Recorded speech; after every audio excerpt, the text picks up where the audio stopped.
pledge allegiance to the flag of the United States of America, to the republic for which it stands, one nation, under God, indivisible, with liberty and justice for all.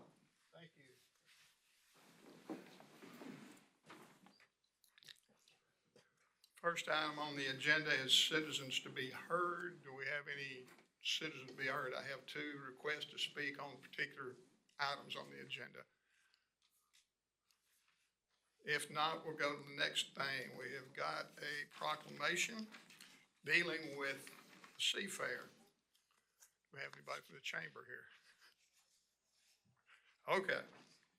Whereas the Rockport-Fulton Seafair, now celebrating its 50th year, has become one of the coastal Bend's most beloved annual traditions, bringing together residents, visitors, friends to celebrate the unique coastal heritage, culture, and community spirit of Rockport and Fulton.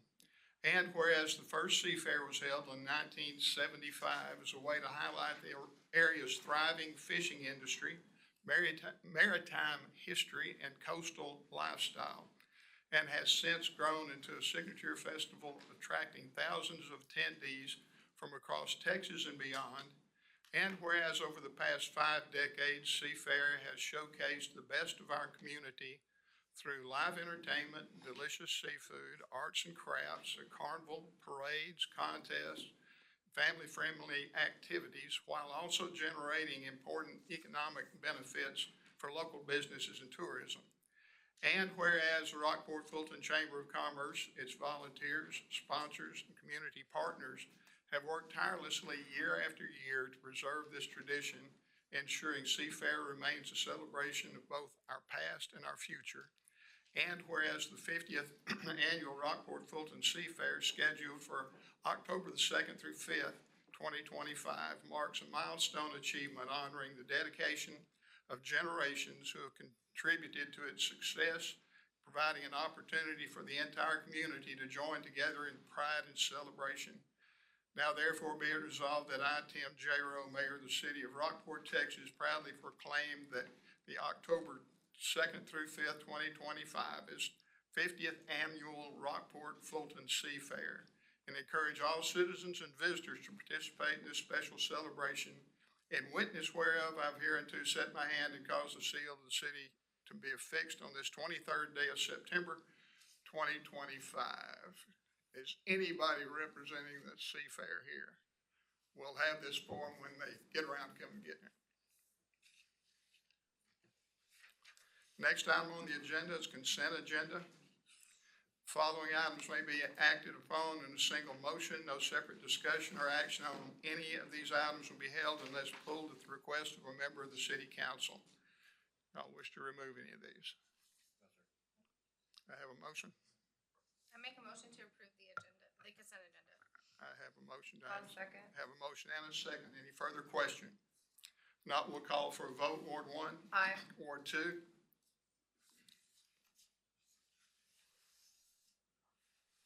Aye. Ward 3. Aye. Ward 4. Aye. Mayor, aye. It is unanimous. Next item on the agenda, budget and tax aid items. Item number 3, I have got one request to address this particular item. Andrew Kane.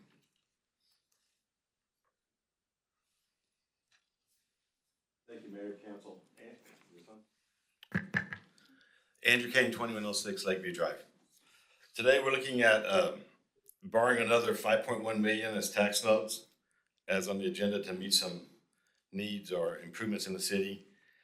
I was poking around the Texas government website, state comptroller about budgets and taxation and stuff. And we all know, we've been listening that the state holds us to a 3.5% M&O state increase on taxes.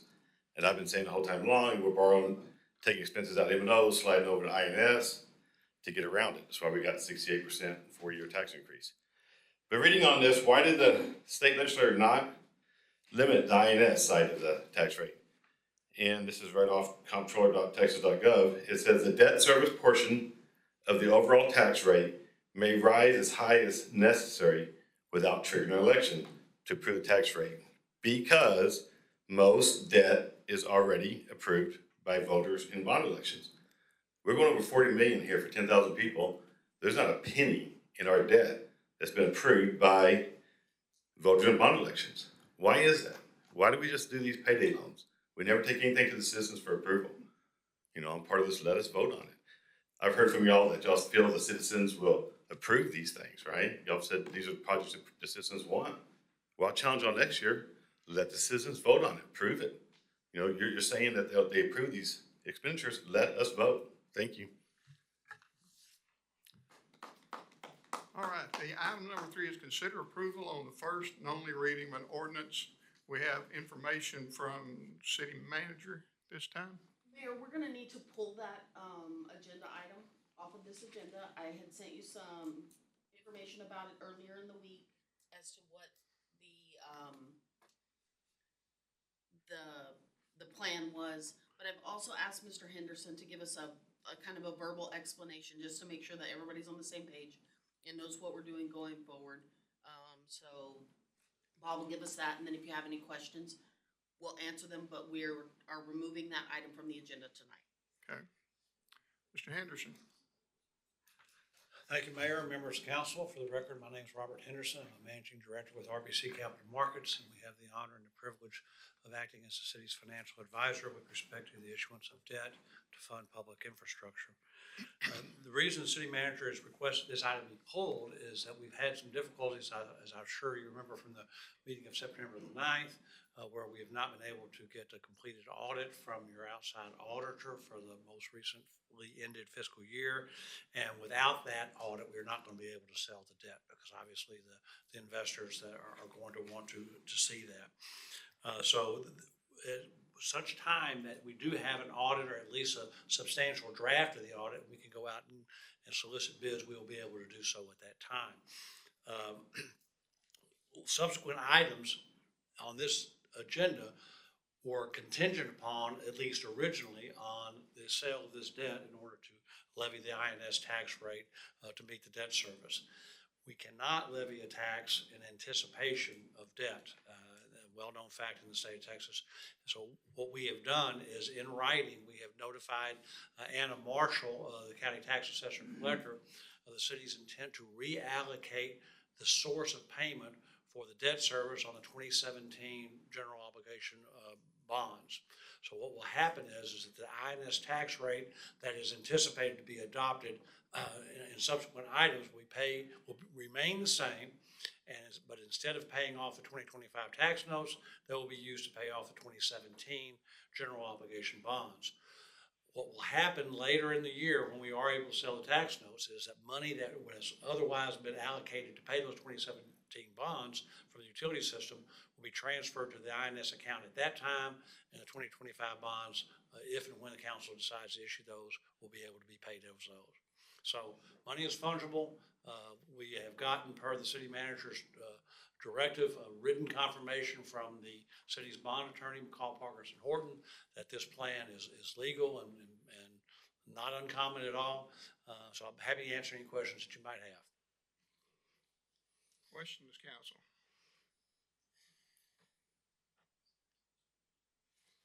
Hearing none, I'll sit down.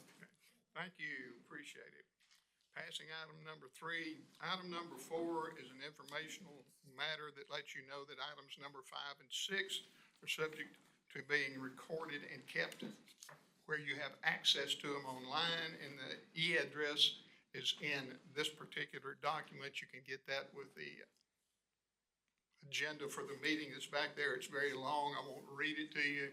If you can see it on that thing, it is a long thing. But anyway, it is available to you, and these next 2 agenda items will be recorded there.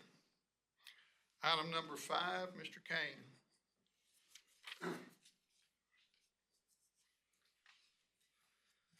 Andrew Kane, 2106 Lakeview Drive. I cannot believe that a single one of y'all didn't have a single question after what Mr. Henderson just talked about. We're adopting our tax rate. I think it's going to be a 10.33% increase after y'all made some, what y'all call cuts. The state law in 2019, Senate Bill 2, the 3.5% property tax cap refers to the voter approved rate established by Texas. 2019 Senate Bill 2, which requires voter approval. if the tax unit wants to collect more than 3.5% more in property taxes. I think we'll be 68% in 4 years. It was 52% in 3 years. We're gonna be 10.33%, I believe, this year. And we have the Senate Bill 2, 2019, that limited at 3.5%. How's this happen? And it's playing accounting tricks. I mean, and this one blows me away because I know you can't raise your INS tax rate to cover anticipated debt, which is what he's doing. I've never heard this trick before, but just another accounting trick. And I was saying one of y'all had a question about it. I mean, I don't even know if it's worth coming here and questioning this if y'all don't question it. I mean, that's what we have y'all here for, is to protect us. This is another accounting trick that we're playing. Y'all been constantly moving M&O expense items and get rid of sinking funds and borrowing money to meet your budget every year to get past the 3.5% property tax that the law's passed and put upon us. We need to honor the law. And accounting trick after accounting trick, and y'all even question them, I'm speechless. I'm just speechless. Thank you. Item number 5, consider approval on second and final readings for ordinance 1991, approving the assessment renditions for the 2025 taxable property as submitted by the Appraisal District, levying a tax rate of $100 valuation for the City of Rockport, Aransas County, Texas, for the tax year 2025 of .231403 for the purpose of maintenance and operations, and .195072 for the payment of principal and interest on debt the city for a total tax rate of .426475, providing for a lien on all real and personal property to secure payments of taxes due thereon, containing severability clause, repealing all ordinances and parts thereof in conflict herewith, and providing an effective date. This rate will raise more taxes for maintenance and operations than last year's tax rate. The tax rate will effectively be raised by 3.5% and will raise taxes for maintenance and operations on a $100,000 home by approximately negative $4.14. Questions, council? Mr. Sorrell? Just no changes from the first reading, Mayor. And on this one, we have to have specific wording as well on the motion. Got it. Please. Thank you. Any other questions, council? I move the property tax rate be increased by the adoption of a tax rate of 0.426475, which is effectively an 11.16% increase in the tax rate. Have a motion. Do I have a second? Second. Have a motion and a second. Any further question? Not, we'll call for a vote. Ward 1, Aye. Ward 2, Aye. Ward 3, Aye. Ward 4. Aye. Mayor, aye. It is unanimous.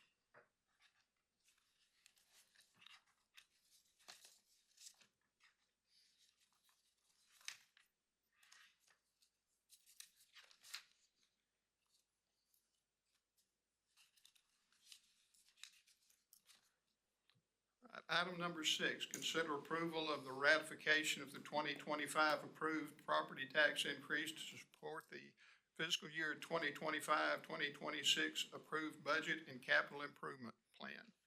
Mr. Sorrell? Yes, sir. This is necessary.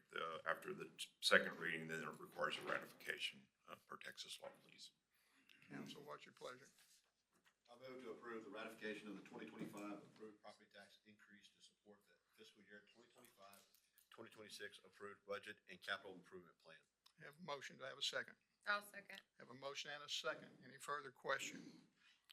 If not, we'll call for a vote. Ward 1, Aye. Ward 2, Aye. Ward 3, Aye. Ward 4. Aye. Mayor, aye. It is unanimous. Ordinances and resolutions, public hearings. Consider approval on the first of 2 readings of ordinance 1994, adopting the 2025-2026 pay scales for pay plan A of the job classification and compensation plan for the City of Rockport, identified as Exhibit A, with an effective date of October 1st, 2025, repealing all prior ordinances in conflict herewith, providing a severability clause, and providing an effective date. Mr. Sorrell. Mayor and council, hi. Yes, what this is doing is, we're adopting a single pay scale. It's the Condrey report, as we've talked about, the Plan A. And, we're, repealing any and other pay scales that were scattered throughout the city, that accumulated over the years. So we will have just one pay scale moving forward. Questions, council? In the Condrey study, have we set out, are we gonna do it every 3 years, 5 years? 5 years from now, we'll do another one? 5 years was my understanding, the commitment from previous council was. I don't know if any of you were on this, so that was my understanding, and that was the trend we intended to continue. If you would like to do something different, we certainly can, but I also think 5 years is certainly sufficient. And that's also built into the budget as well. Right. City manager asked us to build that into the budget as we go along, so that's what we're doing. Other questions? If not, I'll entertain a vote. Where you have a motion. I'll move to approve item 7 as presented. I have a motion. Do I have a second? I'll second. Motion and a second. Any further question? We will call for a vote. Ward 1, Aye. Ward 2, Aye. Ward 3, Aye. Ward 4. Aye. Mayor, aye. It is unanimous. Item number 8, consider the approval and second final reading of ordinance 1990, amending the City of Rockport Code of Ordinances, Chapter 106, Tree and Landscape Committee, Article in General, Section 106-5, Tree and Landscape Committee, to realign the committee members and further providing for an effective date, reading, severance, and publication. Ms. Henry? Yes, Mayor and Council, thank you. There have been no changes since the first reading, so unless you have any questions, we're ready to move forward. Council, questions? I make a motion to approve agenda item number 8. I have a motion. Do I have a second? I'll second. I have a motion and a second. Any further question? We will call for a vote. Ward 1. Aye. Ward 2. Aye. Ward 3. Aye. Ward 4. Aye. Mayor, aye. It is unanimous. Item number 9, consider approval of resolution 2025-36R, approving and authorizing the execution of an amendment to the lease purchase agreement between the City of Rockport, Texas, and Bank of America Leasing and Capital LLC to allow for the partial prepayment of debt attributable to their gas system, and to clarify that the obligation is not a taxable direct pay qualified energy conservation bond, and approving and authorizing the execution of all other instruments and procedures related hereto. Mr. Sorrell. Mayor and council, thank you. Yes, we had a similar resolution back on August 12th that was passed. And what this one is doing is specifying, just as you had said, that it's clarifying that that the QCDs that are associated with the Amoresco debt are indeed not taxable.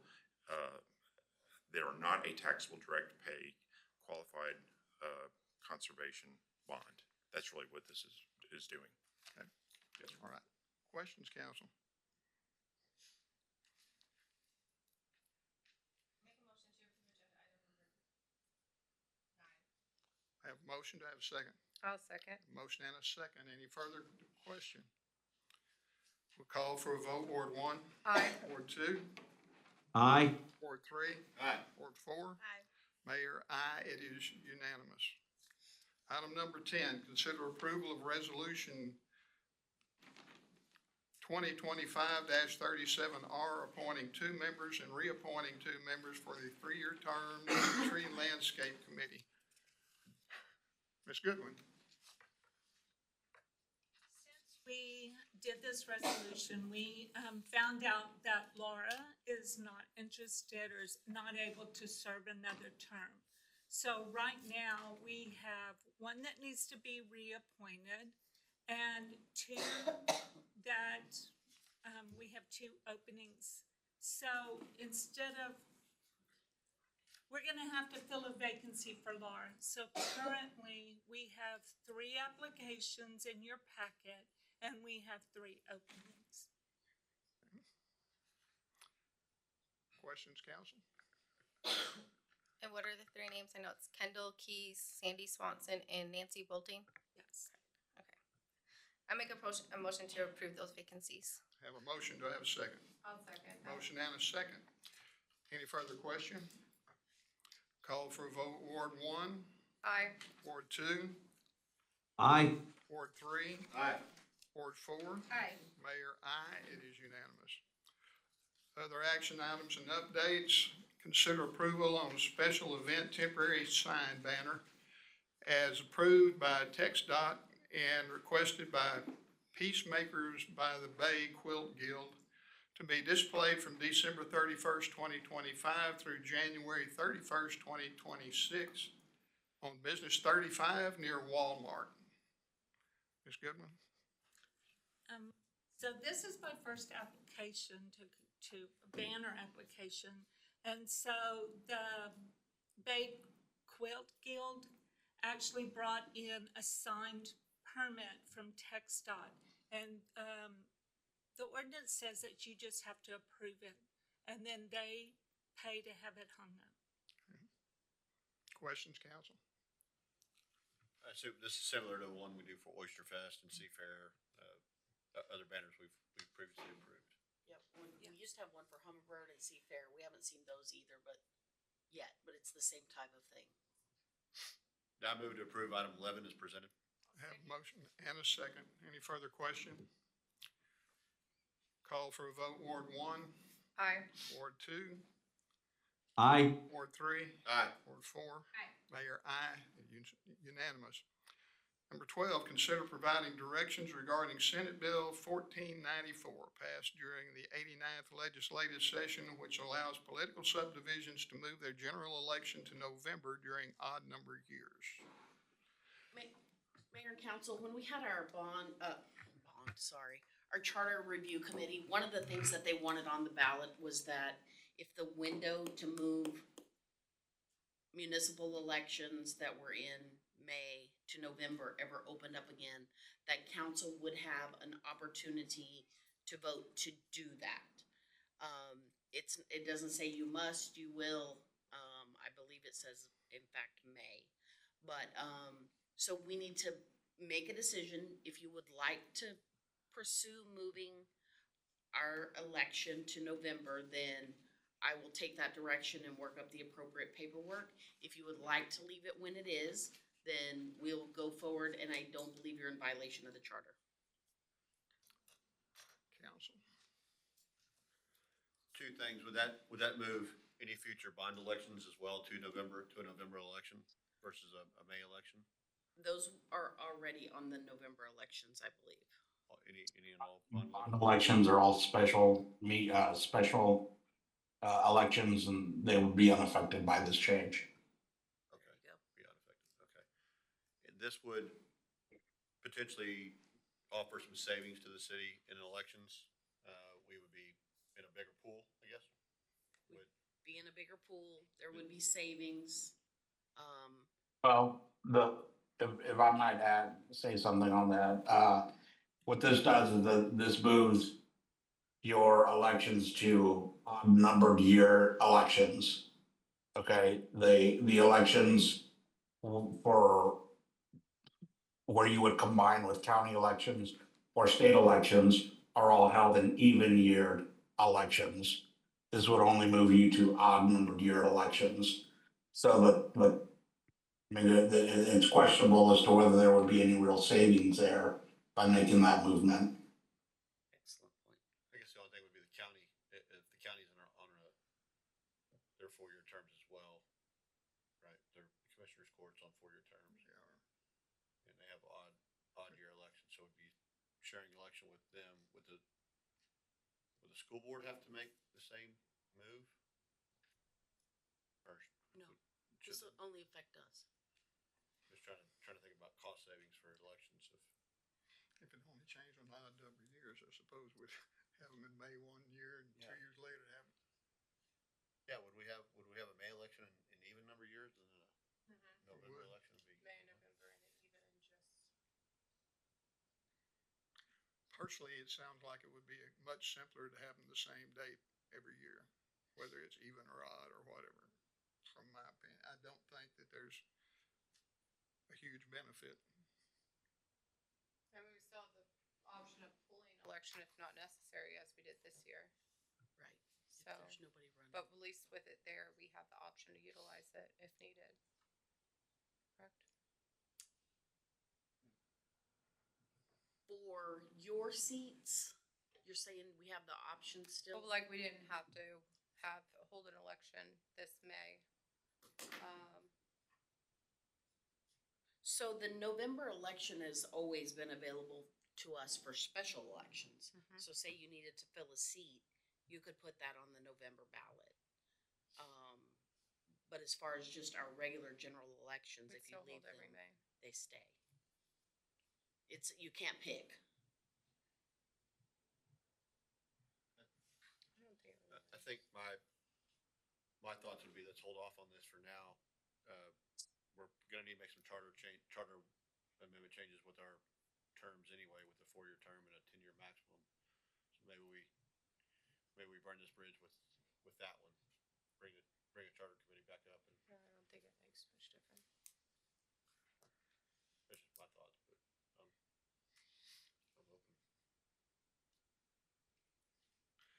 So I'm hearing hold off. Do I hear anything in contrary to that? Yeah, I would just hold off. I mean, we don't have. Just Well, pass election on it next year now, and if unless it we comes back up again, we need can it, deal so. with it at that point. Yeah, I agree. I think that's a great plan. Thank you all very much. Item number 13, city manager's report. So I have, my report is here. It will be online. I'm gonna do an extreme deviation from that. I have a lot of other information to share with you guys. The first thing we're doing is we're still doing our tree giveaway. I know we're in water restrictions. We've cut the number of trees to 400. So, we've cut the numbers of trees, and then we've added, a statement basically that if you're not able to hand water these trees and meet the, conditions of the stage 3 restrictions, then you probably shouldn't pick up a tree. So,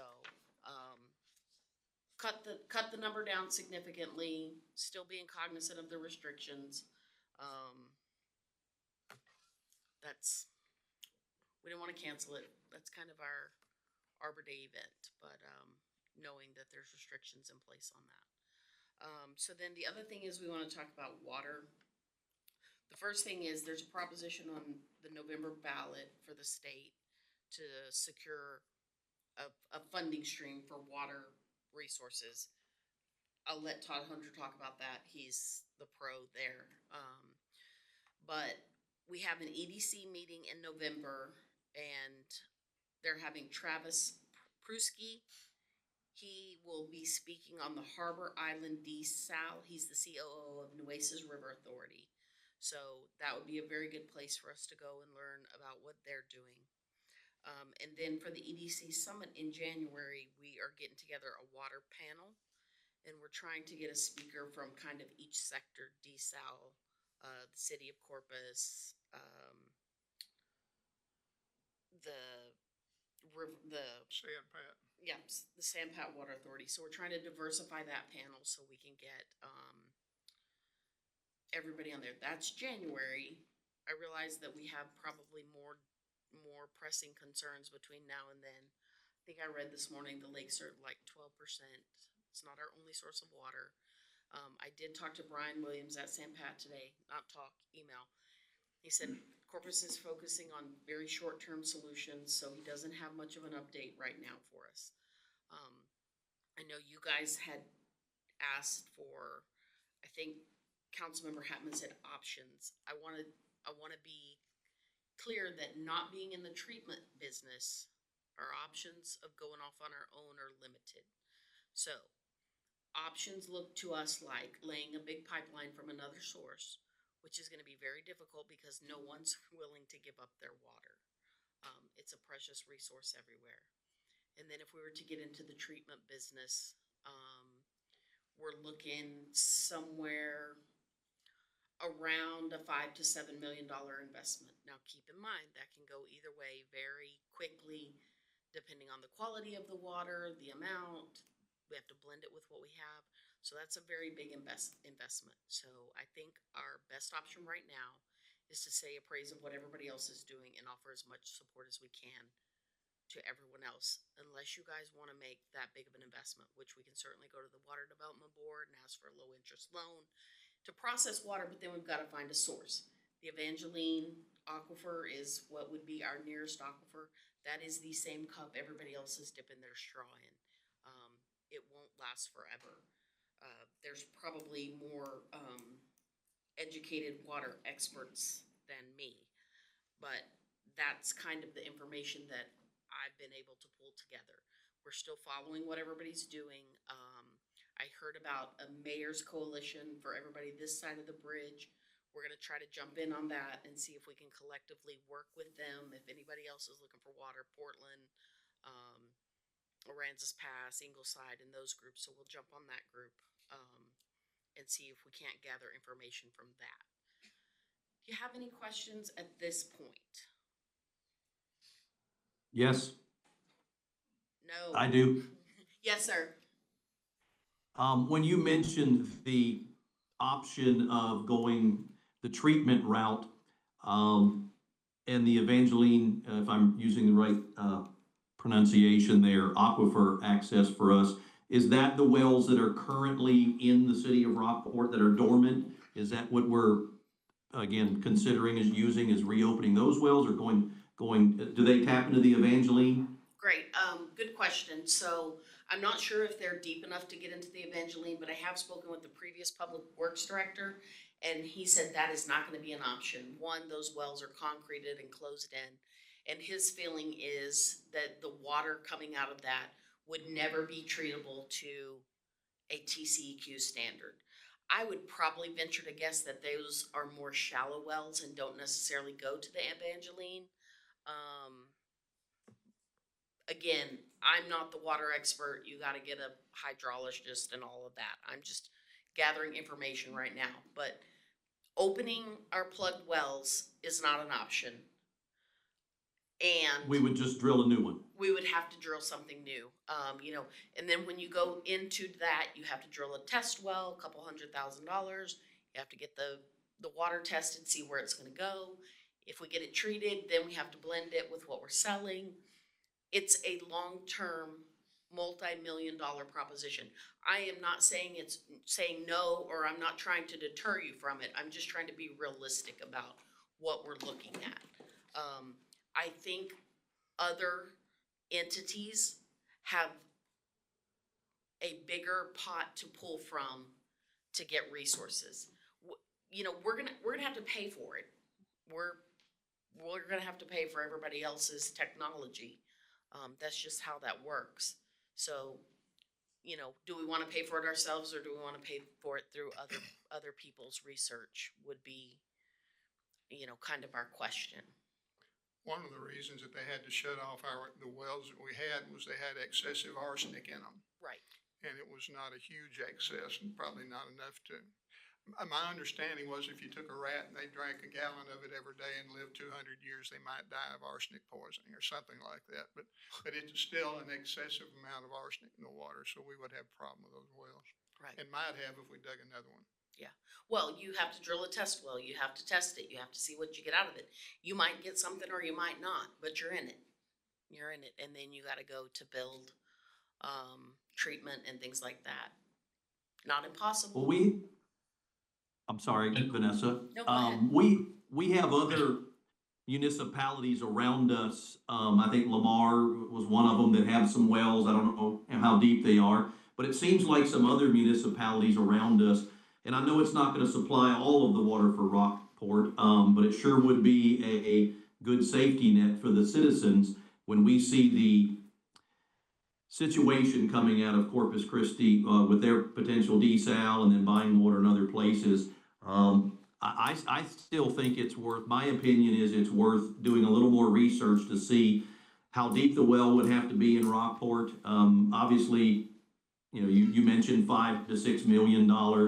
That is a tremendous amount of money, but it's a little bit more than what we're considering spending on fixing some roads in Rockport right now to provide water for the next 25, 50 years for the citizens. So I don't know that that's a dollar figure that I would, not be able to stomach if it meant water for the citizens. When I think it's been shown that the other municipalities around us, you know, hopefully they're gonna come up with something, but we better think of something on our own. Mr. Mayor, Yes.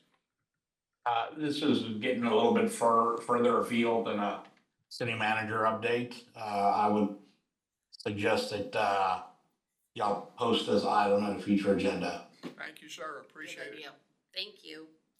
Okay, anyway, that's where I am on the research, so we'll move on from that.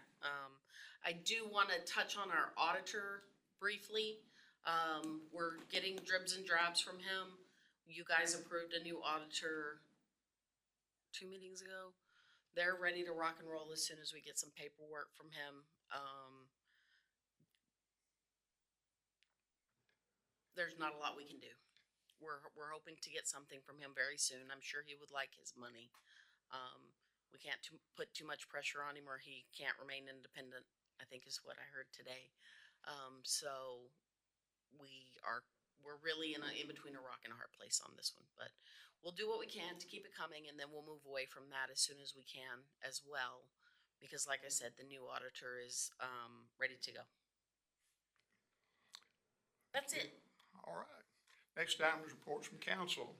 Ward 1, I have nothing to report at this time, thank you. Ward 2, I'm good, thank you. Nothing to report at this time. Ward 3, Mayor, with, myself and Commissioner Rousseau have been attending, a new citizen, committee, I guess you would call it, Restore Little Bay is what they're calling it. It's a group of citizens from Key Legro, in the area, looking at ways to effectively work with all the entities, the city, the county, the navigation district, the state, in benefiting Little Bay. They've made a presentation to the Stormwater Technical Committee, their last meeting, and I believe they'll bring in another resolution or memorandum of understanding or whatever we want to call it, to the technical committee again, next meeting, next month. And, we may be looking forward to that at council at some point in time, depending on what the Stormwater Technical Committee does. But, it seems like a good group of people trying to put together some good ideas to help us with our, water and Little Bay and the beach and all of our issues around here. I think that's all I have on that. Ward 4, We had the tree committee meeting. It was, it went well. I think it was just from one plot and they just, voiced, where they want their trees and if they can do that or not. There's no deadline in the sand for them. They just have to make the recommendations. Also, thank you for opening up the ordinance where they can actually have more people onto the meeting. I think that's gonna help get more, committee members that are not always the same ones. I think it really did help, especially we saw 3 new people signed up just when they're able to. So I think that really does help, and hopefully all the other committees can do that same. The CVB meeting was on Monday. I believe that went really well. I apologize I missed that, but I think you guys are getting ready for, the new fiscal year and ready for the new year. You guys done a great job this past year trying to get our city, known out there and all these organizations. So thank you. I don't have anything new to report. I entertain a motion. I make a motion to adjourn. I have a I'll motion. second. I have a second. It is 5:39. We're adjourned.